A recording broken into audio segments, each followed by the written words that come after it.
മുന്നണി ബന്ധത്തിലെ അസ്വാരസ്യങ്ങൾ, വാഗ്ദാനം ചെയ്ത സ്ഥാനങ്ങൾ ലഭിക്കാത്തതിലെ അതൃപ്തി, ബി.ജെ.പി. സംസ്ഥാന നേതൃത്വത്തിന്റെ ഏകപക്ഷീയ നിലപാട്. ബി.ഡി.ജെ.എസ്. ബി.ജെ.പി. ബന്ധത്തിൽ വിള്ളലുണ്ടാക്കിയ കാരണങ്ങളാണിവ. കഴിഞ്ഞ 12-ന് കോട്ടയത്ത് ചേർന്ന ബി.ഡി.ജെ.എസ്. സംസ്ഥാന കമ്മിറ്റി യോഗത്തിൽ ബി.ജെ.പി. സംസ്ഥാന നേതൃത്വത്തിന്റെ നിലപാടിനെതിരെ രൂക്ഷ വിമർശനം ഉയർന്നിരുന്നു.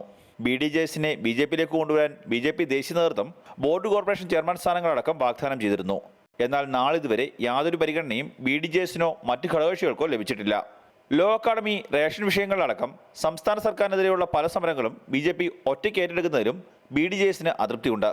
ബി.ജെ.പിയിൽ നിന്നുള്ള അവഗണന തുടർന്നാൽ ബി.ഡി.ജെ.എസ്. മുന്നണി വിടണമെന്നും സംസ്ഥാനത്തെ മറ്റ് ചെറുപാർട്ടികളെ ഉൾപ്പെടുത്തി മൂന്നാം മുന്നണി രൂപീകരിക്കണമെന്നും ഒരു വിഭാഗം ആവശ്യപ്പെടുന്നു. യു.ഡി.എഫ്. ബന്ധം ഉപേക്ഷിച്ച കെ.എം. മാണിയെ അടക്കം ഈ മുന്നണിയുടെ ഭാഗമാക്കുവാനും ആലോചനയുണ്ട്. ഇക്കാര്യങ്ങൾ വിശദമായി ചർച്ച ചെയ്യാൻ ബി.ഡി.ജെ.എസിന്റെ അടിയന്തര യോഗം ഈ ആഴ്ച ചേരും. അതേസമയം ബി.ജെ.പി. നേതൃത്വത്തിനെതിരെ വെള്ളാപ്പള്ളി നടേശൻ നടത്തിയ പ്രസ്താവന സമ്മർദ്ദതന്ത്രമാണെന്നാണ് സൂചന.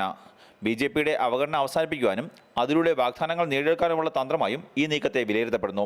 കണ്ണൻ നായർ, മാതൃഭൂമി ന്യൂസ്, ആലപ്പുഴ.